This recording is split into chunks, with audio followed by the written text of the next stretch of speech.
സമയം രാവിലെ 7 മണിയാണ്. ദുബായിൽ ലാൻഡ് ചെയ്തിട്ട് കുറച്ച് മണിക്കൂറുകളേ ആയിട്ടുള്ളൂ.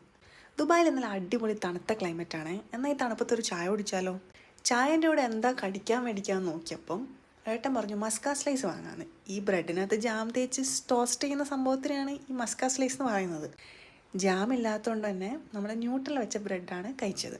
അത് കഴിഞ്ഞ് നേരെ പോയത് കാരിഫോറിലേക്കാണ്. കുറച്ച് പർച്ചേസും കാര്യങ്ങളുണ്ടായിരുന്നു. കയറി ചെന്നപ്പോൾ തന്നെ ഫ്ലാസ്കിന് നല്ലൊരു ഓഫർ ഉണ്ട്. ഇനിയിപ്പോൾ ചൂടുവെള്ളമൊക്കെ തിളപ്പിച്ചാക്കി വെച്ച് കുടിക്കാമെന്ന് വിചാരിച്ചു. അങ്ങനെ ഒരു ഫ്ലാസ്ക് അങ്ങോട്ട് എടുത്തു. പിന്നെ പോയത് നേരെ ഡ്രസ്സിൻ്റെ സെക്ഷനിലേക്കാണ്. എനിക്കാണെങ്കിൽ വീട്ടിൽ നിന്നിരുന്ന ഡ്രസ്സൊന്നും എടുക്കാൻ പറ്റിയിട്ടില്ല നാട്ടിൽ നിന്ന് വരുമ്പോൾ. അങ്ങനെ ഒരു 2-3 ഡ്രസ്സൊക്കെ വാങ്ങിച്ചു. അത് കഴിഞ്ഞ് നേരെ പോയത് ഡയപ്പറിൻ്റെ സെക്ഷനിലേക്കാണ്. നിതാന് ഡയപ്പറും കാര്യങ്ങളൊക്കെ വാങ്ങാനുണ്ട്. കുടുംബത്തിൻ്റെ ആധാരം വരെ പണയം വെക്കേണ്ടി വരും ഡയപ്പർ വാങ്ങിയിട്ട്. പക്ഷേ ഡയപ്പർ ഇല്ലാതെ നമുക്ക് ജീവിക്കാൻ പറ്റില്ല. Guys, diaper is very important. അങ്ങനെ 1-2 പറഞ്ഞ് ഡയപ്പറിൻ്റെ വിലയൊക്കെ നോക്കി നമ്മൾ ഡയപ്പറൊക്കെ എടുത്തു ഗൈസ്. പിന്നെ വീട്ടിലേക്ക് വേണ്ടുന്ന കുറച്ച് ചില്ലറ സാധനങ്ങളൊക്കെ വാങ്ങി ഞങ്ങൾ നേരെ വീട്ടിലേക്ക് പോയി. അപ്പോൾ അത്രേ ഉള്ളൂ ഗൈസ്. പിടി ഇടിച്ച് കാണാം. ബൈ.